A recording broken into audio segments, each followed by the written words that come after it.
It was the dawn of the third age of mankind, 10 years after the Earth-Minbari War. The Babylon Project was a dream given form. Its goal, to prevent another war by creating a place where humans and aliens could work out their differences peacefully. It's a port of call, home away from home for diplomats, hustlers, entrepreneurs, and wanderers. Humans and aliens wrapped in 2,500,000 tons of spinning metal, all alone in the night. It can be a dangerous place, but it's our last best hope for peace. This is the story of the last of the Babylon stations. The year is 2258.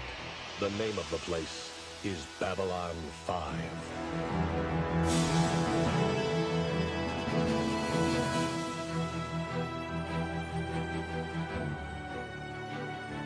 Hello and welcome to Chats, a television podcast, Season 6, Chatzylon 5. My name is Alan, and I'm joined by a descendant of egg-sucking mammaloids. It's Magellan. Hi, Magellan. Yeah. That one, yeah, that yuck indeed. But also, yeah, I think I am. For sure, right? Yeah, egg-sucking mammaloids. That's, yes. You ever think about how nasty, the term mongoloid is? And it's clearly, laced in a lot of races with a lot of racism and stuff. Mm. But, oids is just, similar, thing that is similar to, or thing that is descended from. The suffix is not the offensive part. So you change the prefix, you get mammaloids, and then it's not racist anymore. It's just that it means, humanoids, kind of. How are you? Oh, I'm doing just groovy. How are you?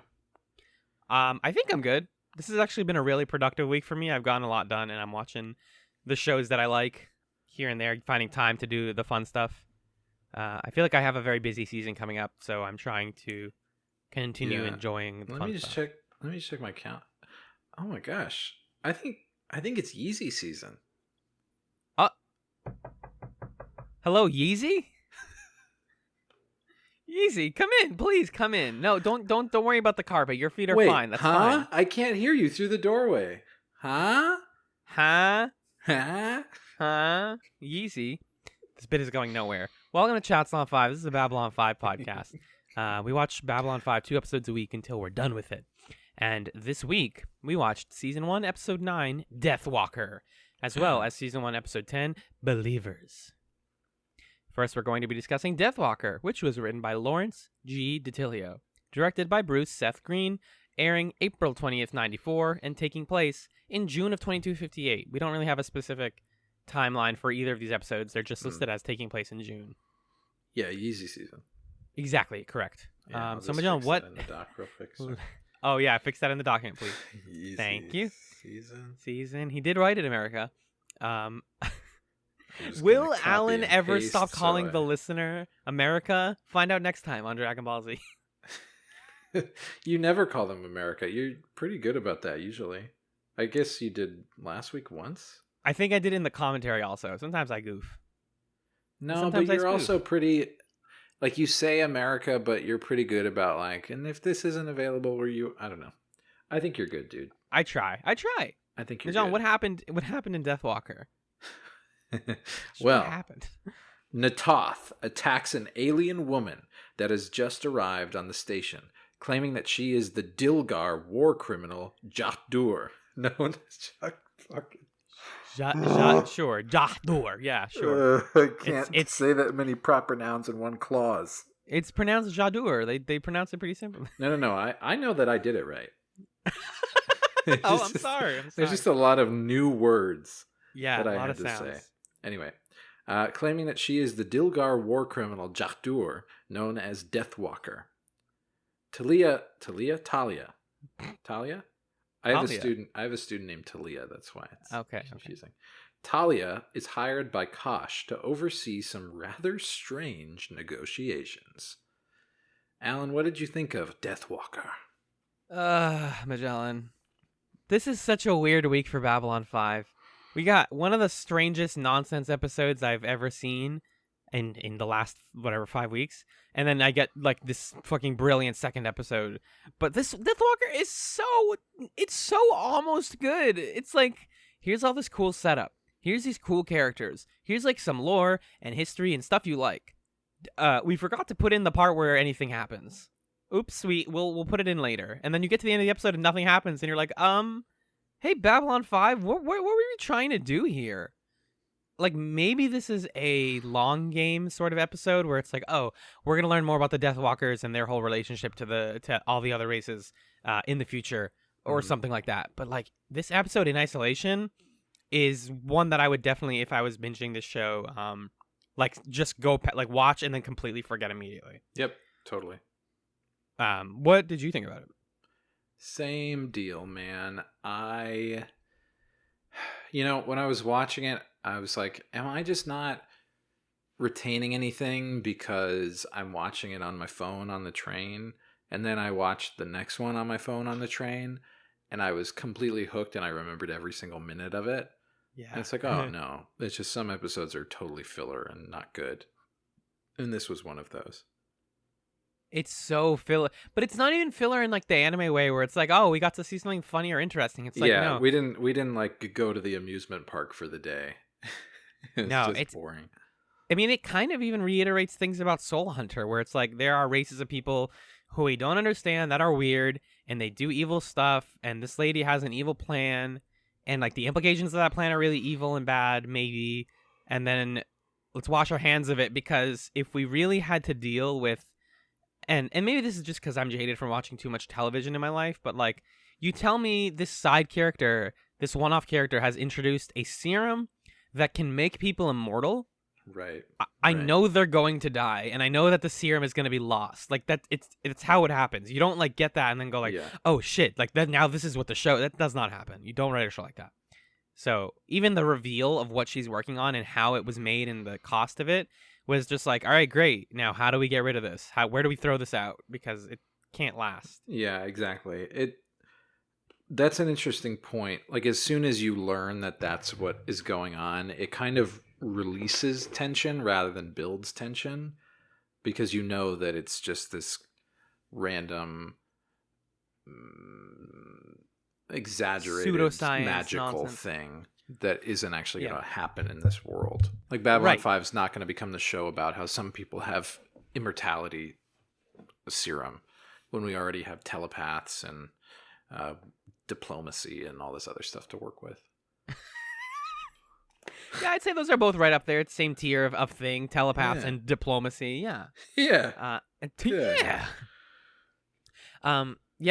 actually, it's really funny how it starts too. It like starts like a filler episode where it's just like Natath is walking down the street at the airport, and there's like the guy doing the voices in different languages, and like I'm like, oh cool, different languages. Yeah. And then she sees a lady and she goes, Deathwalker, and just like tackles a woman and hits her with a wrench, and like almost kills her. And you're like, oh cool. I know Natath well enough to know that this isn't legit. So like, what are we doing, Babylon 5? Why are we murdering a woman? And she's revealed to be Gaila Lobos, who I guess is Minbari in everything except race, because she got Minbari credentials. She got on here on a Minbari ship, but she's not Minbari.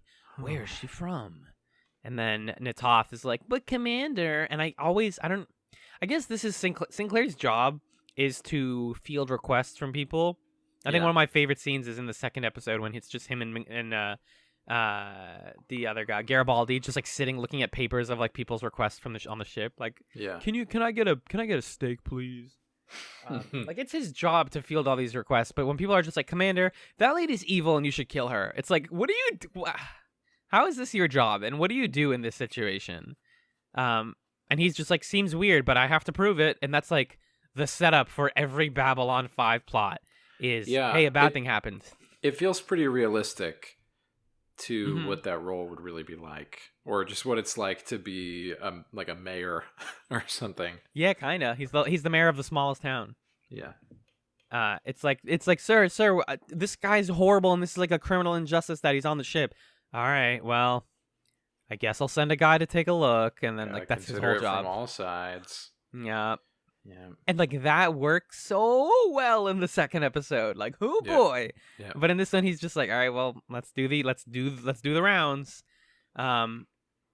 So we find out that she's a Dilgar, which I kept giggling at the word Dilgar because it sounds like dildo or something. And her name is Jadur. and she's a Deathwalker, who's I guess a race of people or a type of person. She's murdered a lot of people or something. Yeah, it's like an epithet, I think they refer to it as. It's just like a mean thing to say. And she murdered a lot of people, specifically Natoth's parents. So Natoth has like and like a ton of other people. So, she's like, rightfully this person shouldn't be here. She's a murderer. Also, if the years work out, she should be dead. Is how this should work. Why do you say that? Because she's no. Like they say this in the show because she's J'adore would have been way older, and like this lady's too old to be her daughter and too young to be her. Right. So when Sinclair finally talks to her, I actually really like this actress's like vocal tick of like it's like sort of British, but with like an American tint to it. It's not like a heavy British accent. It's just like a little bit British, and it's pretty good. And she reveals that she has a anti-agapic serum, or just anti-aging. Like, why not just say anti-aging, guys? Come on. Like, sometimes it's fun when sci-fi makes words, but just say anti-aging. Although agapic is not a fake word, that's a real word. She has this anti-aging serum that makes her immortal, and she's like, also, I want to give it to everybody, and I'm going to cause a ton of chaos. Plot. And you're like, great, I'm sure that's going to go well for you. You're going to spread immortality. I read this immediately like, oh, Sinclair realizes this is bad and he's going to stop her. I found it to be really strange that he was like, no, that's great. We should give everyone immortality. That'd be sick. Because his argument is like, we could cure diseases. Right. There's this whole debate. You're talking about Garibaldi and Sinclair. Yes. Yeah. Where... like it's the cheesiest sci-fi dialogue scene, and it kind of bugged me, but also it was the only part where I was totally in it, where Garibaldi's like, I don't even remember everything they said, but Sinclair's basically like, damn it, Garibaldi, like, don't you know that we could save more lives than she ended, and don't you want to make those deaths mean something? And they have this like intense conversation about it. But it's clear that neither of them are like that invested. They're just like this is like in theory a good thing, maybe. Right. Yeah. And it's supposed to be this big like moral play, but it doesn't work very well. And she also just reveals like, hey, I'm doing this because the people who I'm giving this to will have to use it for the rest of their lives, and they also killed me. And she says, delicious irony, isn't it, that those who cursed us will have to thank us for the rest of time. Yeah. Because she's the last of her race. So it's like, if I give the rest of the world this like incredible technology, then my name will be on their lips for the rest of time, even though they killed us. That's a cool idea. Cool idea, not very relatable. not that it has to be, but I can't tell you at any point in my life that I was like, yeah, I do want to. Actually, I have wanted to kill all my enemies before. That's fair. I get that. I think just the best scene in this episode is by far the court scene. Where it's all of the different ambassadors that are in this episode. Delenna's not here. She's doing pretty good. Yeah, and this is the scene with all the cool like background notes about it, because there's a lot of like cool Easter eggs and stuff. But Delenna's is the only one who's replaced by her younger ambassador, Attaché. Yeah. And everyone's debating this, and then there's a whole faction we learn that is the non-allied faction. I forget what they're actually called. But it's basically like, you guys all get one vote, even though you're 8,000 people, because you are not allied with Babylon 5. Or with any of the like big dog empires or whatever. Right, so they're the Green Party, and it's just like, yeah, you guys can vote. You're allowed to vote green, but like, So they have this vote, and everybody gets their little debate about like why they think they should or shouldn't like capture her or put her in on trial or whatever. The one thing that was in common between both of these episodes that I appreciated was both of them started as kind of a plot that didn't have much to do with the diplomatic aspect of this show. And I was like, okay, when is it going to tie into what I'm here for? And then both of them do tie into that by having like common people express a concern, and then having all of the ambassadors in turn basically say, well, go fuck yourself. I can't help you. Right. It's so such a staunch... Yeah. In this scene, I think Sinclair goes into it with the expectation of like, it's going to be deadlocked and we're not going to know what to do with her. And then every one of the alien civilizations is like, what's his face? Londo is like, we weren't involved, so what are you gonna do? We can't do anything about it. Jakar is the sort of grandstanding, like self-focused, pompous asshole that he is, and he says, we want the trial, but let's do it on our planet. What's the big deal? We have a sick horde. It's awesome. Yeah, we're super neutral, you guys. They're like, no, you're not. Screw that. No. He's like, cool. No, then. No is the vote. Yeah. So good. Yeah, the Minbari. Shakar's petty as hell. I love him. The Minbari. I love that the Minbari response of "go fuck yourself" is like, listen, we're really nice. We're really. We weren't in this. We were not involved. We're gonna vote no because we weren't there and we don't know what's going on. It just wouldn't be fair for us to judge, you know? Yeah, who are we to judge? Yeah, that's basically their response. Dude, literally though, all of these positions are and I hate to keep saying this, but they're all done better in the second episode, like you said. They do a very similar thing of like, what does each race think about the current thing at hand? And I love, like you said, I love when Babylon 5 is doing that, and it's firing on all cylinders. Like, each of these people have distinct points of views and people that they have to please and appeal to, and let's watch all those things clash. And it all happens in this court scene, and then the rest of the episode is just like nonsense. And it's basically, it feels like this is the end of the episode, right? It's like, oh, we're doing another metaphor for the failings of the criminal justice system, even though the neutral faction has entirely good reason and provable reason that this person's a criminal. She's not going to be on trial because she lost in a vote of her peers. And they say, will you not deny us this voice? And it's like, great, good job, show. Wait, why is there 11 minutes left in the episode? Oh shit, we have to actually like take care of the prisoner. Yeah. So they're about to send her to Earth because Sinclair agrees, like, how about instead, here's our compromise.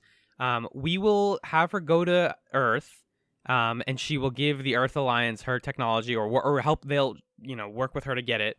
Mm-hmm. And then we'll give her to you and you can do your trial and you can kill her. And she's, no problem with that. Mm-hmm. She's literally on the ship to Earth, getting off of Babylon 5, I mean. And, whoops, who's that? It's, hey guys, it's the, what's Kosh's race called again? The Vorlons. Hey guys. It's the Vorlons. Oh no, they shot her down. Oh no. Yep. I guess she's dead. It's so weird. Like, what? Okay. And they're like, damn bummer how that happened. And it's so like, yeah, we can't give this technology to anyone because that'd be broken. So I guess she's dead now. Yeah, and Garibaldi's response is like, man, that Kosh guy, he's really fucking with us, huh? And Sinclair's like, yeah. Yes, he is. He sure is. He literally says, God works in mysterious ways. Yeah, what? It's like, no, he doesn't. Kosh That's works a guy. in not mysterious ways. Yeah. I mean, speaking of Kosh, there is a B plot, which has even less going on in it, man. Oh, my goodness, yep. So Talia is asked early on by Kosh. It's nice to see Kosh walking around and talking. To do some negotiations with her at, quote, the hour of scampering. Yep. Which is the trivia says, I think J. Michael Straczynski was like, oh, it's the time between tea and dinner, which is funny. And she's like, that's weird. If you got the permission to do that, I guess good job. And like, you did the paperwork. And he's like, oh, honey, I did the paperwork. Which is like, again, I love it when they talk about the paperwork on this show. He's like, I filled out all the forms. I got this okayed with like everybody here. This is the guy you're going to do negotiations with me. Be my telepath. And she goes and she meets the guy, and the guy's name is Abbott. Not I guess it's like an Abbott and Costello thing. I'm just going to tell you this right now. This is the best trivia about this whole show ever. And it's tragic this didn't happen. So, Magellan, do you want to know who was originally planned to play Abbott? Can I guess? Yeah, can you get it? You'll probably get it. Oh, John Cleese? No. So he's not foofy. He's like ridiculous. But you're in the right ballpark. Oh my god, yeah, that guy. Give me a hint. I mean, he's known for a distinct voice. He's known for just Casey Kasem? No. Oh, no. I think he was dead by this point, or he died right around this time. No, this actor is still alive, I think. Comedian. 90s comedian. Lewis Black. No, do you want me to tell you? Jerry Seinfeld? You're so close. You're walking around it.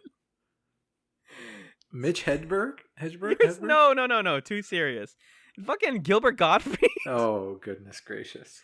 Can you imagine Gilbert Gottfried with the brain cap? And he's just like, listen. Goodness gracious. No, blah, blah, blooby, blah, blah, blah, blah. No, thank you. No, thank you. So they didn't get him because he was unavailable at the time. Good. Which Very is tragic.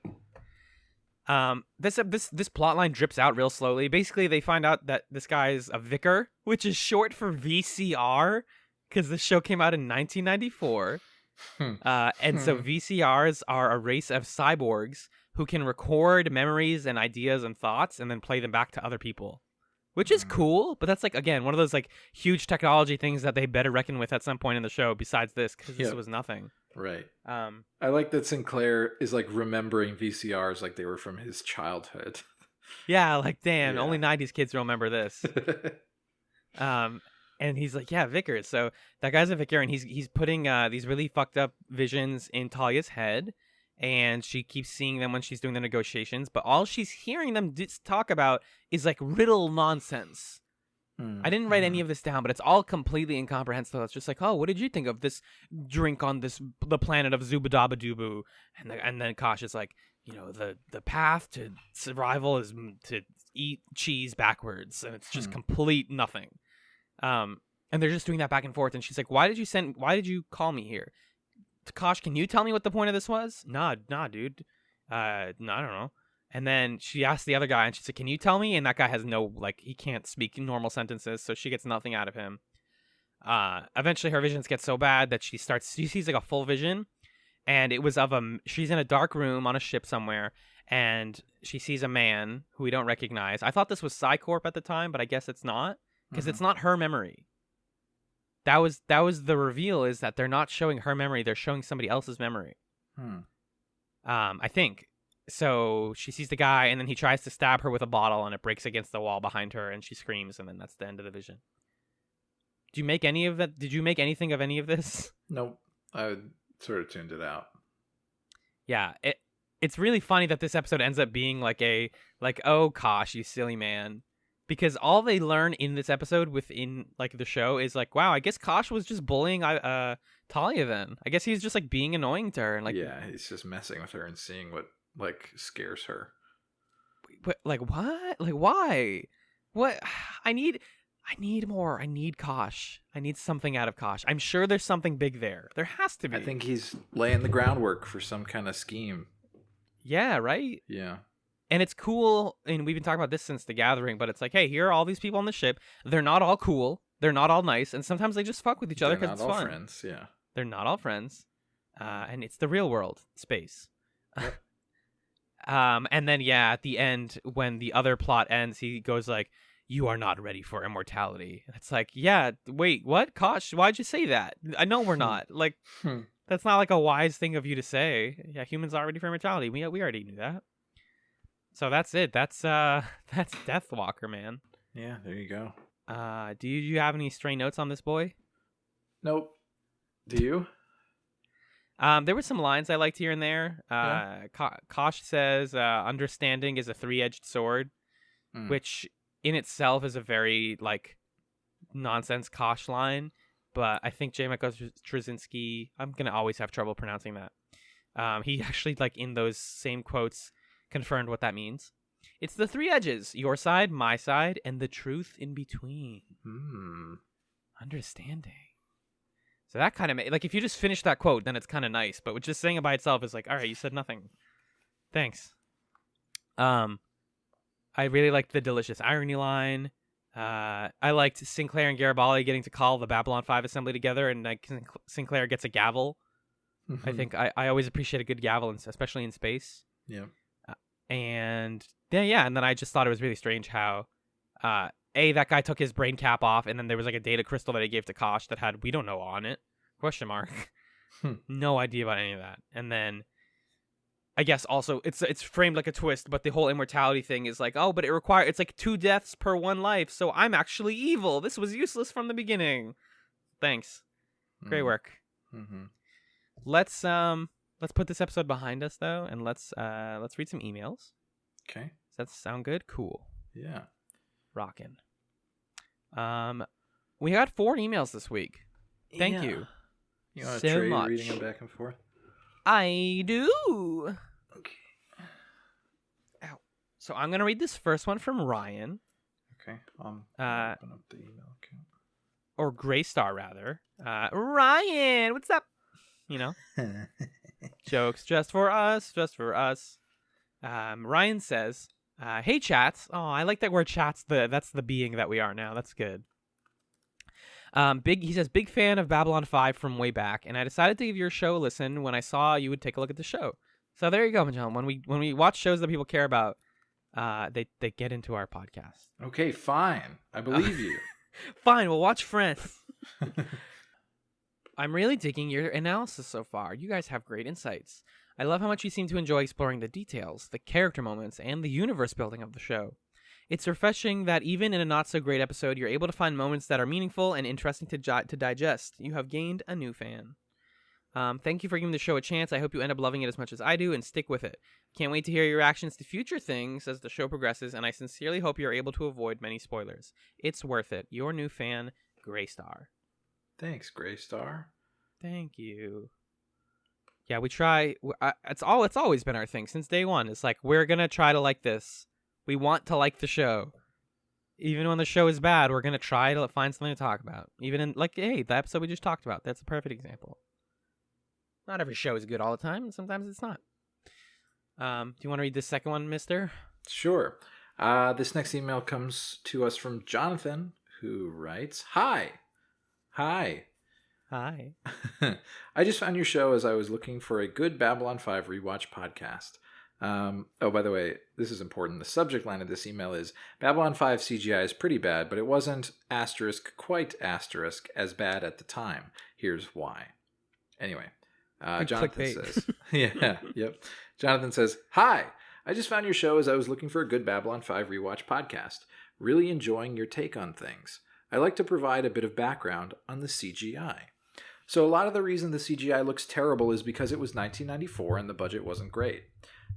But even so, it actually looks worse now than it did when it aired because the show was aired non-widescreen. Interesting. Later, they converted the show to widescreen, but they made a bunch of technical errors when converting the CGI. Errors above and beyond the fact that they had to zoom in on the video and chop the top and bottom off any scene with CGI to make it widescreen. That's why it's so low res. That makes sense. Then there's a article linked here talking about the Babylon 5 digital video quality. But he says, or they say, I'd recommend reading this article later, as there are some minor spoilers in the article, screenshots and examples and things like that. But the summary is what was just shared. So we can link this article in the show notes if people are interested. I'll toss it in there. Yeah. But just be warned that you might run into some spoilers if you haven't watched the whole show. To get a glimpse of what CGI in Babylon 5 looked like at the time, you can watch, and then they link us to some some footage of the TNT edited version of the pilot so that we can see the non-widescreen version. So I'm just going to crack this open and enter the password, and I'll tell you if it looks better. You're going to get my live reaction right here. This is honestly thrilling. Okay, so TNT presents a special episode of Babylon 5. Looking pretty good. Let's skip ahead. Can I look at this? I'm going to look at this. Yeah. Okay. Yeah.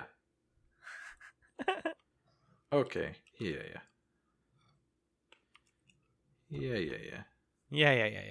Yes. Yeah, yes. Definitely better, is what I'll say. Definitely looks better. Well, that's good. It clearly is like zoomed in and the resolution is really diminished. Oh yeah, this is better. Wow. Yeah. You see that? Fascinating. Yeah, like the shot of the ship approaching Babylon 5. Great moment in our podcast. Perfect audio content. Wow, this does look good. This thing we're all looking at. Wow. Anyway, cool. Thanks, Jonathan. Much appreciated. Much appreciated. You rule. This next one is from our buddy Dax. This is a meaty one, and it's meaty also because he wrote it in gigantic font. Yep. I don't know if that's like the app you're using, but like, okay, this is good. Basically, Dax says, greetings to the boys. Glad to hear you're having a good time so far. There are a few times I found myself wanting to shout out, "No, you don't get it. What are you talking about?" Then I have to remind myself that it's your first time around, so I calm down. I've said it before and I'll say it a million times. The real love and wonder of the show comes not from watching it, but rewatching it. Whoops, can't do that. JMS had such a detailed plan for a 5-year storyline, and he left so many tiny hints and clues or signs and portents that after you see every episode and go back, you will discover a whole new show. Wow. Yeah, I'm sure that's like really good to hear, because then it's like, oh, all the weird nonsense incongruous stuff to us is probably just like that. Yeah. It's foreshadowing. And not only planned out a storyline for each race and government as an arc, but he had character growth arcs worked out for each character. Some you will find out work better than others as we go along due to the danger of behind-the-scenes stuff, but I hope seeing how each one character grows will be as enjoyable to you as how it was for people at the time. I do have a request to ask the two of you. Now is the perfect time to get this on record with you just starting the series and getting to know the characters. Okay. I would love it if you would say what you think their role in the grand world of Babylon 5 is now and what you will think they will want to have accomplished in 5 years. So, for the main characters that we have seen so far, who are they and what do they want? And he lists like the top 10 long-lasting characters. Do you want to just do this right now? Okay, sure. So, Sinclair, what do we think is his situation? I think he is the commander of Babylon 5, and he wants Babylon 5 to be awesome. And he kind of just wants to stay there and make it good. Yeah, he seems very comfortable in his position. He's going to be challenged a lot more, but ultimately his past with the Earth-Minbari War is going to catch up to him, and at some point he's going to have to reckon with that in a grand scale and deal with like his... Because he still is clearly rubbing up against the people back on Earth a lot. Like, I think it was in that first episode we discussed where he's talking to, like, a senator, and they're like, no, blah, blah, blah, you can't do this. Yeah. And maybe he's going to have to, like, bark back at them. Catherine Sakai, his lady friend. Do we think she's going anywhere? She wants to be rich. Yeah? You think she's just, like, she's got big goals, big money moves? Mm-hmm. I think Very potentially true. I feel like she's going to die. Yeah, for sure. Right? Like, that's unfortunately how women and like side women characters go on this show. Ivanova, our fave. Not our fave, but it's hard to get a read on Ivanova because it's hard to tell the extent to which being assigned to Babylon 5 is like a step up in your career versus a dead end. Because it seems like Sinclair is here because... It's like a dead end thing for Sinclair, and he's trying to turn it into like the best thing to happen to the universe ever. And for Garibaldi, it seems like it's a dead end because he had some discipline issues in the past.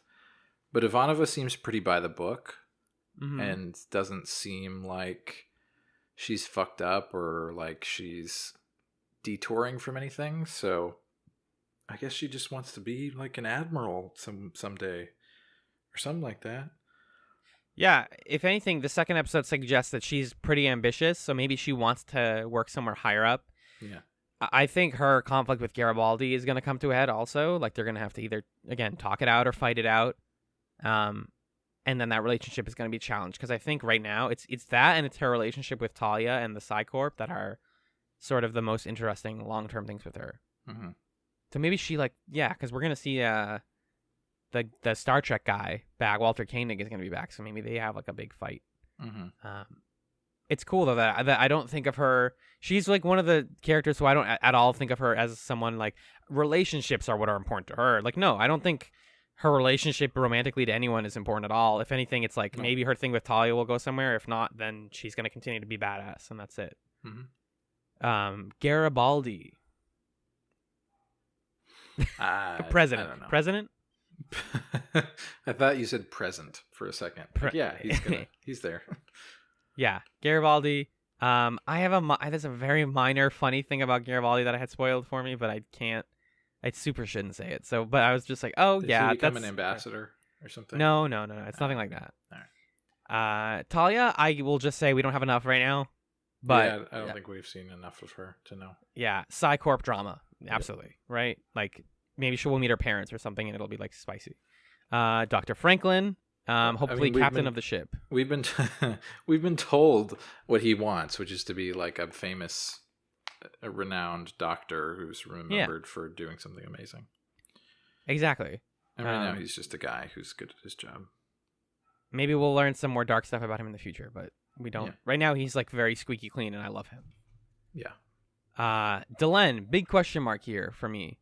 Yeah, she's part of the Grey Council or something, which seems like something. Maybe it's some sort of fascist thing. Maybe she's like the king, the queen of the world. No, maybe she's the king of the world. Yeah. King or queen. I don't know who Lanier is. Is Lanier her attaché? Lanier's her, and that's her attaché. He's like doing things.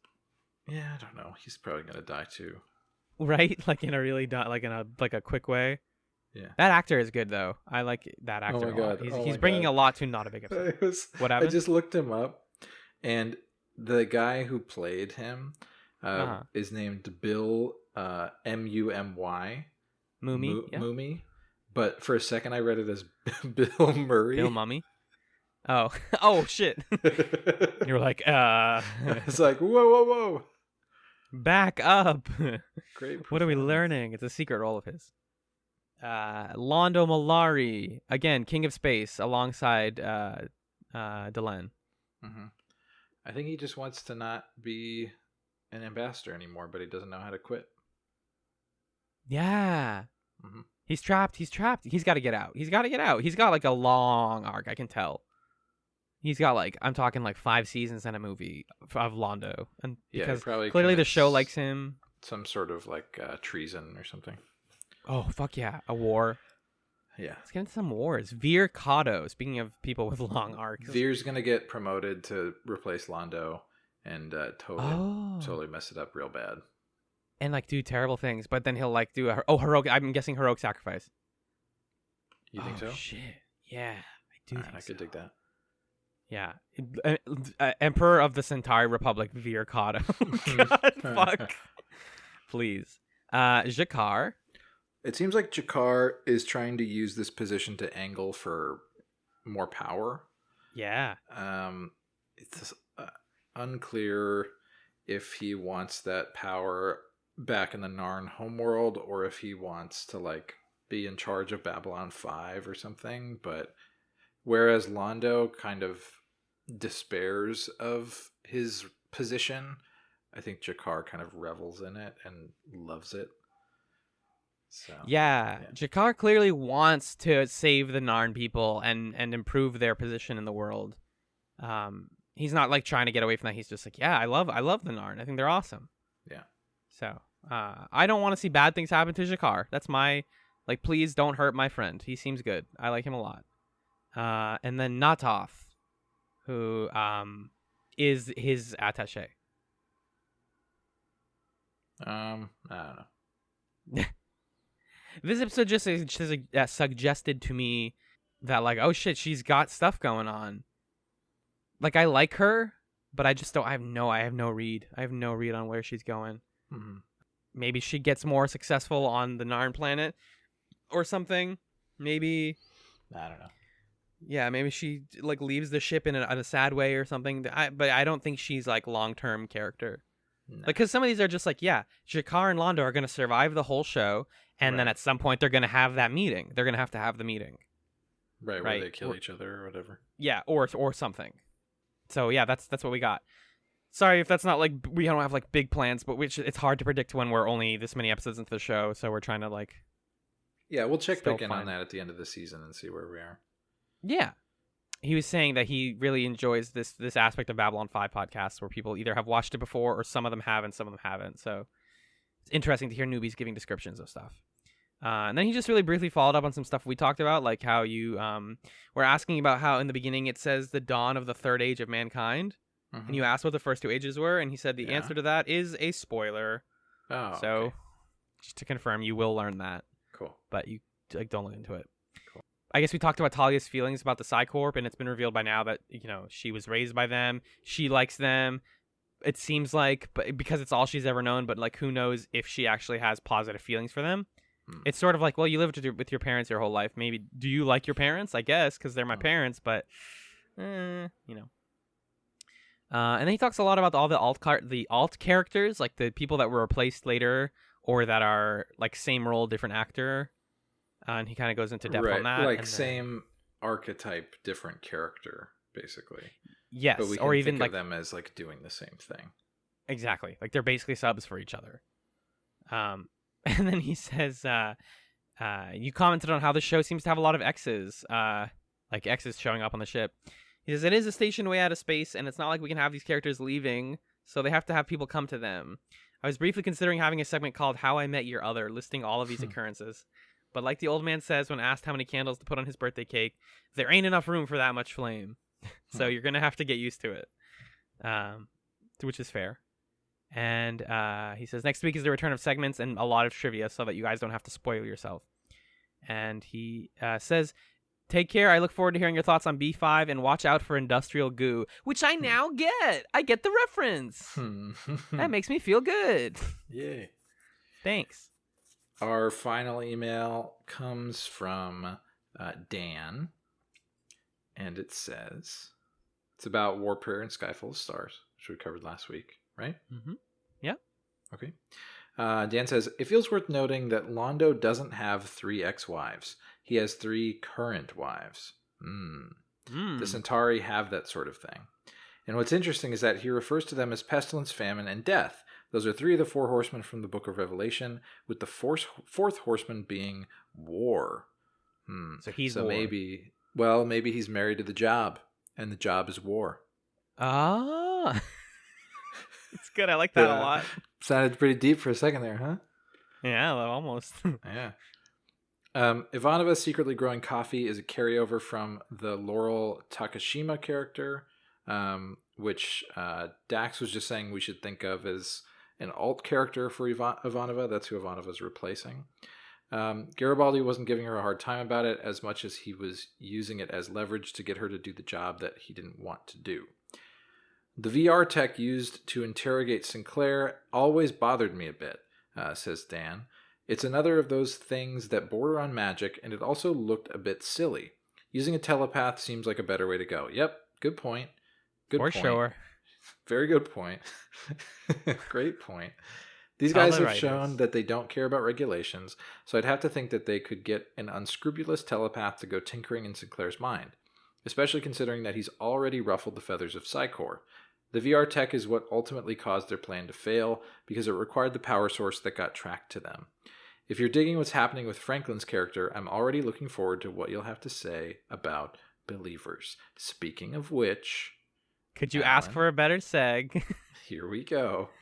Let's do a brief musical break, and we will be right back to discuss Believers.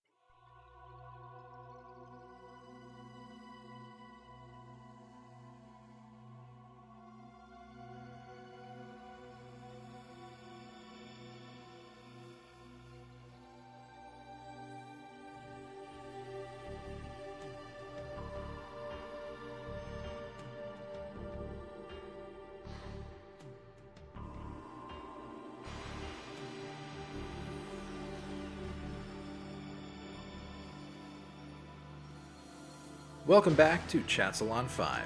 The second episode we watched this week was Season 1, Episode 10, Believers, written by David Gerrold, directed by Richard Compton. It aired April 27th, 1994, and it takes place in Yeezy Season 2258. Alan, what happened in Believers? Well, Magellan. An alien couple comes to Dr. Franklin with their terminally ill son. The child could be cured by a simple operation, but the parents' religion specifically forbids it. Meanwhile, Ivanova escorts a damaged Starliner through Raider territory. That also happens. Magellan, what happened? What did you think? No, not what happened. What did you think of Believers? I alluded to this in our discussion of the first episode. The beginning of this episode, I was thinking, okay, so it's a kind of medical morality situation where does Dr. Franklin do the operation even though he knows that they don't want it? And I was willing to watch it and pay attention and, do my job as someone who hosts a podcast about the show. But I wasn't like super invested in it necessarily. And then the parents started going to all of the ambassadors, and then they talked to Sinclair, and I was like, oh yeah, here's that diplomacy shit I crave. This is what I crave. This is what I come here for, is people smiling and saying through their teeth, you're a small person and we can't help you. Oh, it's so good. Love that stuff. Love that stuff.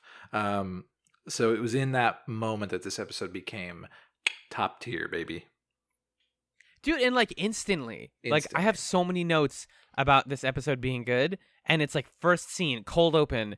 Hey, I need to do an operation on this kid. We can't let you do that. That his spirit is in his skin. If you cut him open, that's bad. Fuck that. This kid's gonna survive.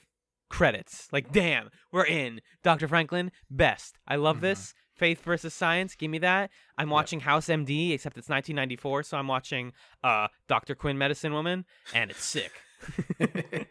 Alan, ER was on at the time too. You could have used a more like a relevant touchstone. Nah, Dr. Quinn, Medicine Woman. That's him. Nah, that's Doogie cool. Howser. Yeah.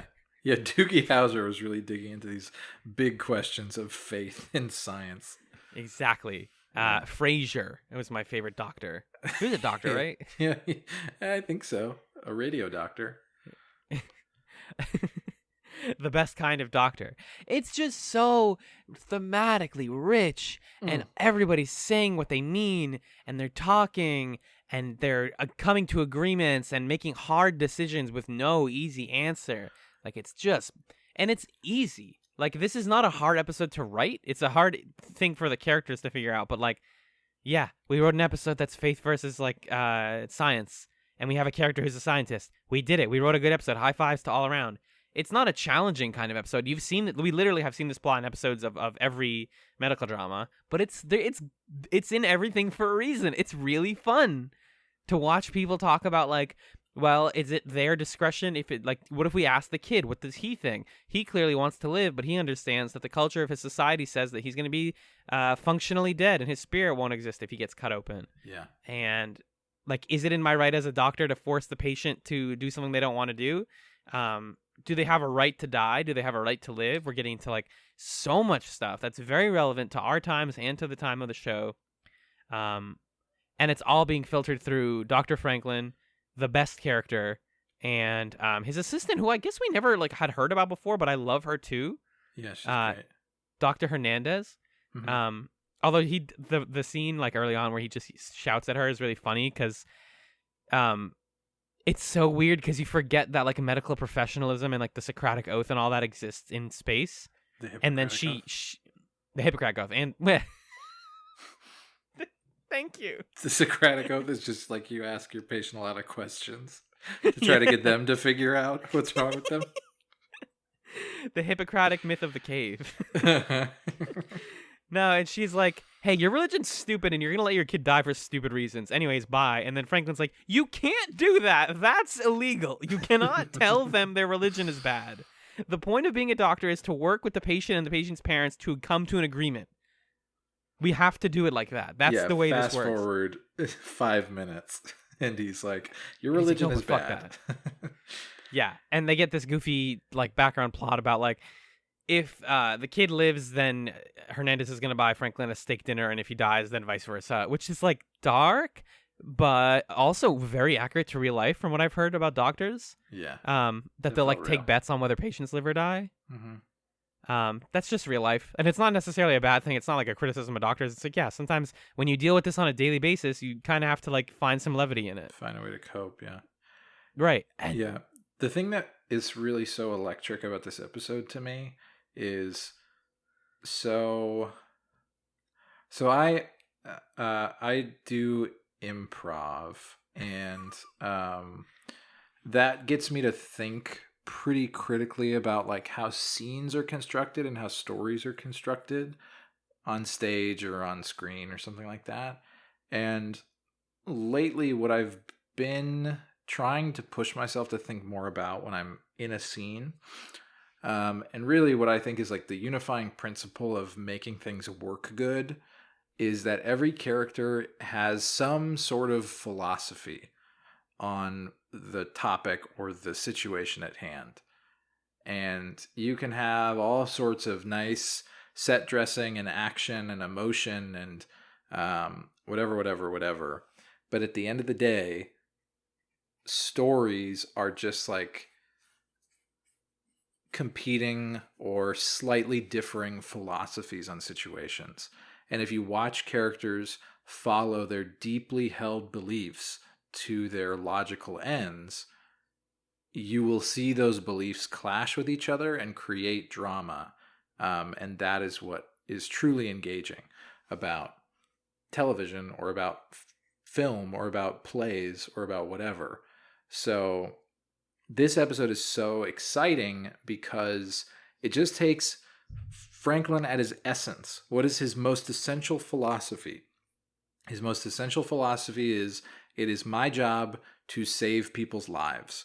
And he expresses that to Sinclair when Sinclair is like, what's the matter with you? Like, why are you playing God? And Franklin gives that speech. Can we get that, actually? Can we pull that up while I describe this? Yeah, somehow? I think so. Anyway, so you get Franklin at his essence, which is like, I'm trying to save people. You get Sinclair at his essence, which is, I'm trying to create this station where everybody can feel like their culture is respected.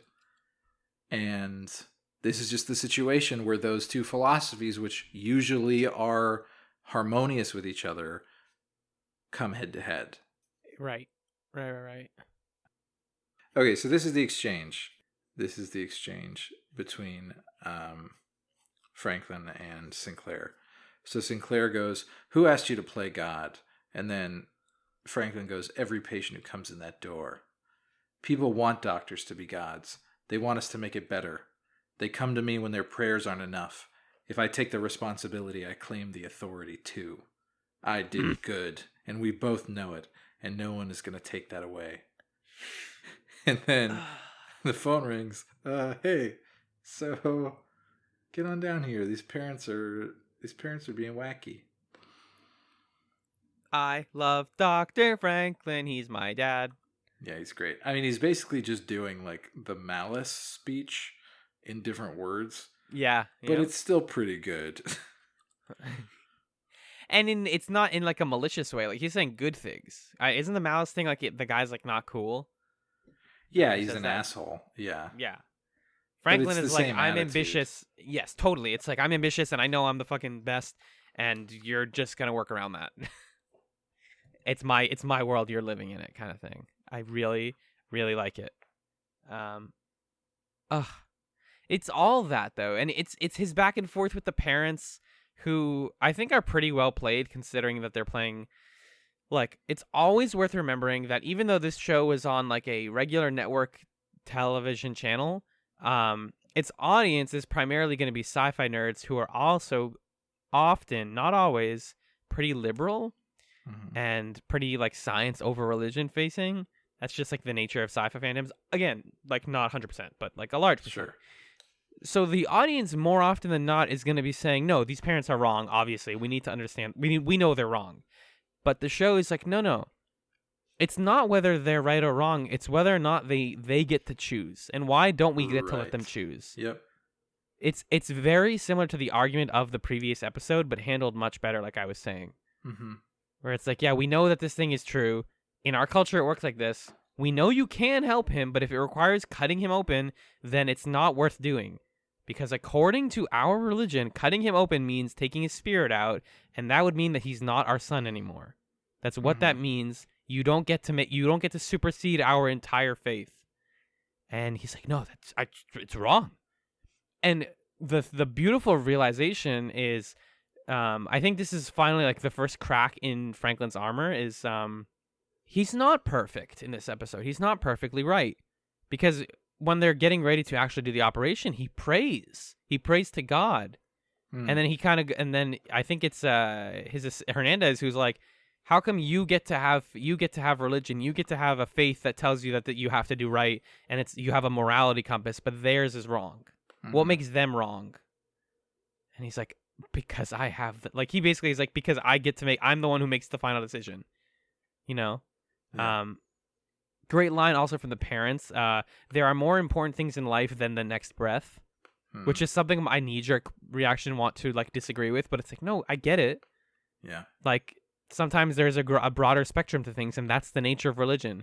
It's not about a single human's life or a single character's life. It's about the sort of purpose of their life and what they were meant to accomplish and what they did. Yeah. And the essence of who they are, which they think would be gone.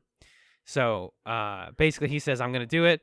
And he says, I'm going to get Sinclair to let me do it, in a really intimidating scene where he scares them and says Sinclair's going to let me do it. And even if he doesn't, I'm going to do it. Fuck you guys. I'm going to heal your son, which is really intense. And so to protect themselves, they go to every ambassador on the ship asking for protection. And yeah, we go down the list. Jakar is basically like, I don't know you, and I have no reason to help you. I love that what it tells you about each of the ambassadors, the way that they're like, no. Because Jakar's like, what's in it for me? I only care about me. You've got nothing to offer me, so no. Londo is like, well, there's all this paperwork, and I'd have to talk to all these people, and you'd have to pay for all of it. So if you can't do that, I can't help you. Kosh is like, death comes to us all. The avalanche has already started. It's too late for the pebbles to vote. Kosh, just use words, man. Jeez, dude.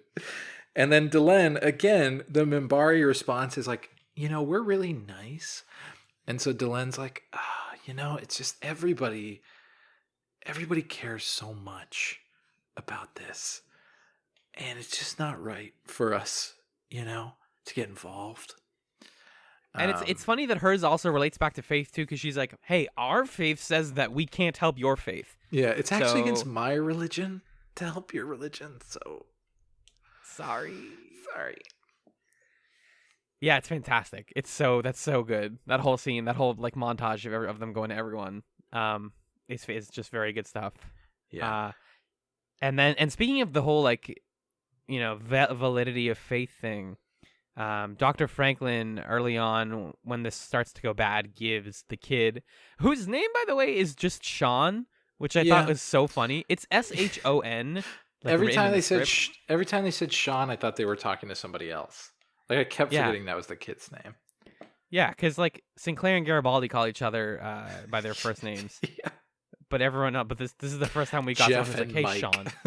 Yeah, then I was starting to think about Jeff and Mike's Infinite Adventures or something, and it made me laugh a lot.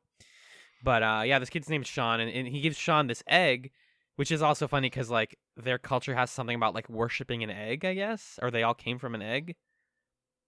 He gives him this thing and says if you hold it a certain way and you talk to it a certain way and pet it a certain way, then it'll keep you alive, and you can keep it. You can keep it alive because I'm going to be operating on you and I'm going to be doing a whole episode plot. So just take care of this egg, and it becomes this and it's a very obvious metaphor, but it's a metaphor for religion of I'm going to tell you this does a thing, and you need to take me on faith that it does it. His Dr. Hernandez is mouths to him to say that it's from planet Placebo. Also, yeah, which is really funny. This is the whatever rock from planet Placebo, or the whatever egg. And then that is the part where she's like, why do you get to make up things and their thing is dumb and made up, but yours is valid? That doesn't make any sense. Yeah, which is accurate. And then there's two really funny conclusions to that. One is, the kid later reveals that he knew that it was bullshit and he was playing along to make the doctor happy. which is it's so funny because the kid doesn't have a lot. He doesn't get to spend a lot of the episode making decisions, really. Yeah. It's mostly things done to him, but when he does talk, he's pretty good. And he's like, yeah, I knew. Of course, it's obviously like a piece of like weird stone. I don't care what this doesn't do that thing, but like Dr. Franklin seemed to believe in it, so I wanted to be nice to him. And then the better like conclusion to it is that at the end of the episode, Dr. Franklin is seen petting it, and it's like he's still like caught up in the weird rituals of faith, even right. And it gives you a perspective on the kid, and because when he's in the hospital bed, Franklin's like, "We're just going to turn on the TV," and the parents are like, "No. We've seen TV. That gets pretty raunchy. He's just going to read the scrolls." And the kid's like, "Yeah, okay." And so he probably thinks the scrolls are ridiculous too. And he probably thinks it's ridiculous that his parents believe that his soul is inside his skin. But like sometimes kids just play along to make their parents happy.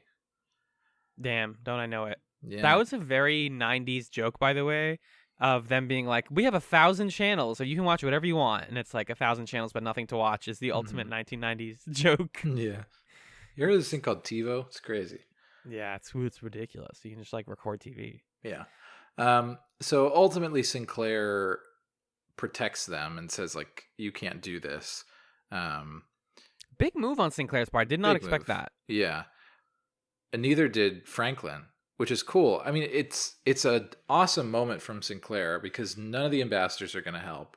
And then Sinclair's reason for helping is very reasonable. And we can get behind it. And that, again, is what is elevating this episode. It's what you said before, where the typical angle of this is like faith versus science. Okay, let's kind of, pat ourselves on the back that we believe in science and we think that faith is stupid. But Sinclair is saying there's another dimension to this, which is that as the commander, I can't just go around and like order people to do certain things that go against their fundamental beliefs, because then that totally undermines everything that we're doing here. And so, this kid might die if I don't tell you that it's okay to operate on him. But like, what do we like? This is he says something about like it being the tip of the camel's hump. Like if I give them this, and I gave them Kosh, then like I'm already breaking rules. Like in the gathering, I let Dr. Kyle operate on Kosh against the Vorlon wishes. Like we've already done this. If we keep doing this, then we have no like sense of justice or order here. Right, and it makes that moment from the gathering feel meaningful and like it's going to continue to have consequences, because separate from that, in a vacuum, Sinclair in this moment probably would have said, to hell with the rules, just do it, because he is kind of like a loose cannon guy in that way. But in this case, he has this previous moment where he says, you know what, I went too far before and I need to rein it in. That's my job right now, is to rein it in. But in this episode, we see that like Sinclair's brand of leadership is this brand of leadership where he's empowering the people beneath him to make those kinds of like on the fly decisions based on their own expertise and judgment. And we haven't talked at all about the Ivanova plot because it's not a plot really. Yeah. She just at the beginning of the episode, she doesn't throw a fit. She like is a little passive aggressive with Sinclair. She's like, I'm bored and you keep giving Garibaldi all the work and I don't get to do anything. Yeah. And like, I have over 100 hours of flight experience and I'm going to just walk back and forth until you let me go. And he says, I have an idea. You should go. She's like, if you insist. I thought it was a cute scene and it showed kind of her like status and power. And basically, when they're out, she decides that she's going to break formation and kill some people to, protect them. And that's the plot. And then at the end, she's like, hey, I made a decision on the fly and it worked out pretty well. And Garibaldi says, yeah, sometimes it doesn't, though. And it's a long story. Let's walk and talk. I'm going to tell you all about the plot, the A plot of this episode. Yeah. So that was the purpose of the B plot, was to illustrate that Sinclair is inspiring the people on Babylon 5, on his crew, to do the right thing in the moment. And that has consequences sometimes, as we see in the Franklin plot. Sometimes that consequence is that you save a child's life, and then that child's parents come into the room and they shout that the child is a demon, and they say that it's not their son anymore, and maybe you're watching that and you get really scared. And it becomes a horror movie, and you're like, oh no, and then this like nightmarish moment where they are discharged with the sun, and you're like, I guess everything's fine, but wait, there's Babylon 5, you keep doing this to me, there's 12 minutes left in the episode, what's the thing you're gonna do? What's the thing? And then what's it called, Hernandez is like, yo, check this out, I found out all the stuff about their culture. Yeah, it's all legit. There's like the egg thing, and there's like the soul thing, and it's all real. And they put him in this like wrap, what is it called, the like the travel robe or whatever. And they're like, what is it? I looked into the travel robe. And then Franklin's like, oh, shit, runs down the hallway, finds them. And they have set up a full room with like 1,000 candles. And they're like, kill. And they've murdered their son. Oh, boy. Yeah. This is a lot. My problem with this scene, besides the fact that it's absurd and a lot, is it kind of solidifies the show being like, no, they were weird. Like, they're weird. Their whole thing is like, isn't this crazy? Aren't they weird? They were going to kill him anyways. You didn't have, like, Franklin thought he had the choice in this episode, but he never did. Yeah. You can't decide what the parents are going to do when they leave. I didn't think it was that ridiculous, actually, because I think it is taking their beliefs, like, it is respecting the narrative integrity of their belief system. Because if they had just been like, we told you not to, you did it anyway. And listen, we were a little grumpy about the fact that we thought our son's soul left his body and we thought he was a demon. But we've come around, and thanks, man. If that had happened, that would have been stupid. That would have been bad. Because then that also really is the show saying, like, they were wrong the whole time. And Franklin was right to do this. Mm-hmm. But instead, the show at least saying, this is like they did have the choice, and they made their decision. Well, here the show is saying, like, no, they believe that their son's soul left his body, and he is now like a husk that is like evil. Yeah. So they're going to kill him because they believe that. That is a thing. The show like grabs you by the shoulders, and it's like, no. They believe that. That's not like this. It's a really important lesson about religion, is that like for the people who really believe in it, it's not just like in belief only or in faith only. It's like, no, this is in action and in practice. Yeah. And like, it relates to what Franklin says earlier in the episode, where he says to Hernandez, listen, we can't just like force them to cut open their son because they're going to run away. We think it's silly, but it's the truth to them. And so we have to massage it a little bit and come at it from a different angle. And he kind of loses sight of that. He says this great line where he says, you have to heal the family before you can heal the patient, which is a little condescending. But it is well said. Well intentioned. Yeah, true. And he neglects that. And he tries to, he lets his hubris guide him, and he tries to take action without understanding the consequences and without respecting other people's decision or respecting their rights. And he learns the lesson that you can't just do whatever the hell you want, even if you know it's the right thing, because sometimes there are consequences. So I think actually that scene is entirely necessary for the episode to communicate the message that it's communicating. And well, I think other people, and it's also important for him to learn that like other people have autonomy just like you do. Mm-hmm. Your whole thing is like, I get to make the decision because I'm the professional, and it's like, no, they're also the parents. They get to make a decision that's also permanent and long lasting, just like you did. You're not the only one who gets to do that. So I think my initial reaction was just surprise at that ending, because it just felt so sudden, and it was just like, whoa, like we have a whole like cult thing, and he's dead. And like maybe if they just said it instead of showing it, I wouldn't have been as like shocked. But I was like, okay, yeah, that is where I guess you would have done that. That's how that Yeah. that's how that was supposed to go. Yeah, So, I agree. So ultimately, it does work. Yeah. Yeah. But anyway, that plot was awesome. It's a great cast. Sick. It's really good. To be honest with you. Yeah. I have a lot of stray notes, but I do, like just I wish the Ivanova plot went anywhere. Yeah. Cool note I found from the Lurker's Guide, because the notes on the Lurker's Guide that are like they're called like unanswered questions, I believe were written at the time the episode aired, so they are like not spoilers. They're just people at the time being like, here's what I think is a question that's unanswered. And one of them was like, basically the Lurker's Guide was like, people on this forum have started to theorize that maybe Ivanova is working with other factions. And that's why she's able to like go on these missions. And then like the ending shot with her in space is, yo, there's like 11 ships coming at me. What am I going to do? And then she gets out. And it's like, wait, how did she get out? Either she's just a good pilot, and that confirms what she said at the beginning, or she had a plan and she was worried. She was doing something sneaky. Okay. It's potential. All right. I'll look out for that. Yeah. I'll look out for this 1994 theory that was proved or not proved.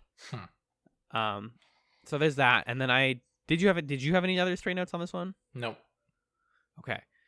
So I thought it was really funny that the Starliner she was going to rescue was the Starliner Asimov. Yeah. I remember when I was in college, I took a sci-fi literature class, and my professor was making a big point about how like the cool thing about being a contemporary sci-fi writer, because he was also one, and is also one, is that you get to reference as much as you want and no one can tell you not to, because it's your world, and it's not like that's not canon or that's not valid. It's like, no, I wrote this. And it is called Starliner Asimov because they wrote this. Yeah, I really loved Franklin and Hernandez's whole thing. I kind of hope Hernandez comes back. The egg prop is really funny because it's like, it's just a hollow egg with a light inside of it. Like they put a 1-watt bulb in it and they just set it on and off. It's like effortless. The scene where Franklin is talking to Hernandez in the bar, in the Zocalo. I always forget that the bar has a name. It's called the Zocalo. He's in this like really sexy vest, and I realized that I think it's the first time we've seen him outside of Scrubs. I was like, whoa, sick. Going back to that scene where Garibaldi and Sinclair are just looking at like request sheets, and Franklin comes in and they're like, wait, why do you want to import a steak? Because he has to import a steak to do the steak dinner bet because they don't have steak in space. And he's like, research. Steak research. Wanted more out of Ivanova. Oh, my favorite exchange from the episode that we haven't talked about is Sinclair and Franklin talking about all this stuff. And you mentioned earlier how the important thing about Sinclair's job is that he's empowering other people to make their own decisions. Yeah. And it's this scene where he's telling Franklin, like, man, like I think he asks him like, hey, are you positive that the surgery is going to work? And then Franklin's like, yeah. And he's like, man, that makes this decision hard. I hate that every decision is hard. Like, why does this always have to be like, no, there's no easy answer? And then they're talking back and forth, and he says, Franklin says, it's my responsibility, but it isn't your fault. This is a tough situation for everyone. That doesn't make me feel better. Nothing will. It is a child's life, but letting it eat at you won't help anyone. I wish I could be sure. Sure is for people with nothing on the line. We just get on with it. And then Sinclair just throws in the line as the camera's like trying to not pay attention to him. He goes, I know how Pontius Pilate must have felt. Oh my God. Sinclair, shut your mouth. Don't say things like that. Not good. No good. And then there was another good line, like, so many good lines. What makes our religion right? What if there's no God at all? Does any of this matter? Like, oh, are you kidding me? Is this all in one episode? All these good moments?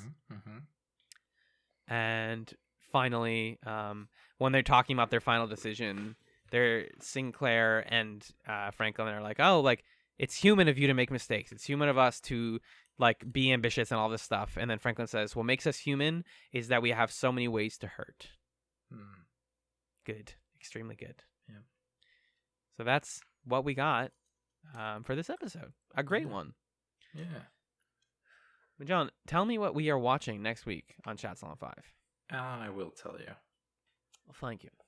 We are watching 2 more episodes of Babylon 5 Season 1. First, Season 1, Episode 11, Survivors. Garibaldi is framed for causing a fatal explosion. So finally, the Garibaldi goes to jail episode that we've all been waiting for. This is the dream, and then he picks up alcoholism. Yeah. And then we're watching Season 1, Episode 12, By Any Means Necessary. The dock workers strike, crippling the station after a shuttle bay accident kills one of them. That's the one I want. Yeah, just a little, unionization, socialism situation going on there. The good content. I love how much this show is about labor. Yes. Labor and the way that the systems work together to help and hurt people in different positions. Also, can I just say that the following week, the first episode we're watching is the one that's titled for the season. And then the second episode we're watching, the summary starts, Babylon 5 hosts a deadly martial arts competition. The show ups and downs, Babylon 5, ups and downs. Yep. Delicious. Anyway, so that's that. Let's get it to the plug zone. Get it. If you would like to follow us on the internet and communicate with us, you can do so by going to twitter.com/chatspod and or emailing us at chatspod@gmail.com, CHATZPOD. We love getting those sweet emails like this week. We got a bunch of emails. You can check those out. And also, if you would like to support us, we would really, really deeply appreciate it if you headed over to patreon.com/chatspod and you backed us a little bit of money every month. Yeah. We just put out a whole bunch of Patreon content. We put out our commentary for the month of October, where we watched Labyrinth and had our minds, again, for like the fourth month in a row, just kind of broken. Yeah, by the movie that we chose. Yeah, that's kind of becoming a theme. Yeah. It's a good one, though. I really like Labyrinth, and I really like that commentary. I thought it was a fun time. I had a good time, yeah. And then you can back us at $5 or more a month for Chats Nights, where we talk about whatever we freaking feel like at the time. Mm-hmm. What was the latest one? Oh, we watched music videos. Yeah, just a bunch of music videos. Yeah, it's an interactive special, so check that out. We got links and everything, so it's all easy to check out. Yeah. Magellan, since we're too cool for plugs on this show for ourselves, we do chatsums instead, where we recommend things to people. What is your chatsum for the week? For my delicious vinegar chatsum this week, I would like for everybody to check out the new, I guess is it a mixtape or an album? I think it's like a full album. I think it's a full album. The newest album by Amine, the rapper. You can search Amine. Now, if you search that, just know that the first Wikipedia page is for the organic chemistry term amine, which is a functional group that includes a basic nitrogen atom with a lone pair. Mm-hmm. That is not who I'm talking about. No. I'm talking about Amine, the rapper from Portland, Oregon. And you may know him from the song Caroline. You may know him from his first album, Good For You, or Good For You, or Good For You, however you want to inflect it. Or Good For You. Good For You. He's younger than me, so thanks. He was born when these episodes aired. Yep. And his new album, 1.5, is very nice, very good. He's switching up that flow quite a bit. He's much more, maybe I'm just imagining this, but it seems like he's much more technically proficient at rapping on this album than his first one. Would you say that's fair? Yeah, I mean, his references are way more on point, and his flow is really good. Yeah. Yeah, and just a few fun moments. The first song, Dr. Whoever, is great because he's kind of talking about like, yeah, to be a good man, you gotta admit that you have anxiety and that you like to, eat pussy and stuff. Yeah. Hey, heads up. Also, if you're not into that sort of thing, Amine is very like pro talking about sex. Like, yeah. In a way that's not as gross as a lot of rappers do, but still kind of sometimes a little gross. It's a bit explicit, yeah. And it's called Dr. Whoever, Alan, because his listener is his Dr. Whoever. It's the person that he talks to talk about his problems instead of talking about talking to a psychiatrist. Aww. Yeah, and so it's this kind of like, I use this to let things out, but should I find a better way to do this? Everybody in my generation is giving each other advice, but we're all like fucked up and we don't know what we're doing. So that's awesome. And then, he goes into it and he has some fun. And on the song Reel It In, he describes a woman as Bjork cute. On the song Blackjack, he talks about how he is the funniest person in his group chat and none of his friends will admit it. And then he, I just want to read this lyric to you real quick from Blackjack. In this song, he goes on to say, rockin' and rollin' like Jack Black. Schoolin' you people like Jack Black. How could you not like Jack Black? How? How? I put that on my mama, no cap. So I think that's fun. I love Jack Black sometimes. Yeah, he likes Jack Black. Yeah, 1.5 is a really fun album. It's pretty enjoyable. It's not long either. I think that's why you were like, is it kind of a mixtape because it's like 30 minutes long?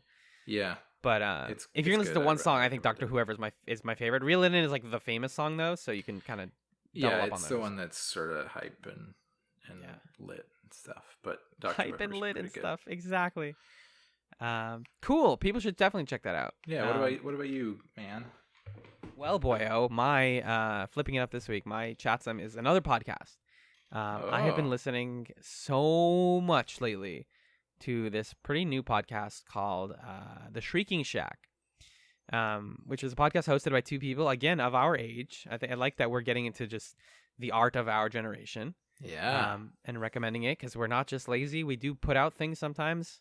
So The Shrieking Shack is a podcast hosted by two people who are lapsed Harry Potter fans. So they used to be like both deeply, deeply into Harry Potter, ZC and Liz. And they are rereading all of the books and watching the movies in order. And then like getting into some of the extraneous media and also just talking about like the cultural impact of Harry Potter. Yeah. From a very, like, I think it's a very non-biased perspective. Like they're coming at it like we want to like this. Yeah. But it's worth talking about the fact that J.K. Rowling is not as good as a writer as we gave her credit for. It's like clear in the text that she like was not making, like she says, I had all this stuff planned out from the beginning. She clearly didn't. Right. And sometimes she says really nasty things on the internet, and that's like public, and she has a fan base of children who are taking those things to heart, and that's bad. But also there are things to enjoy about the series, and if you read those books or watched those movies, they were huge. You probably did if you're listening to this. Then definitely check out The Shrieking Shack for a cool modern perspective on that series. Sweet. Awesome. Yeah. That is going to do it for this episode of Chatzylon 5. Peace.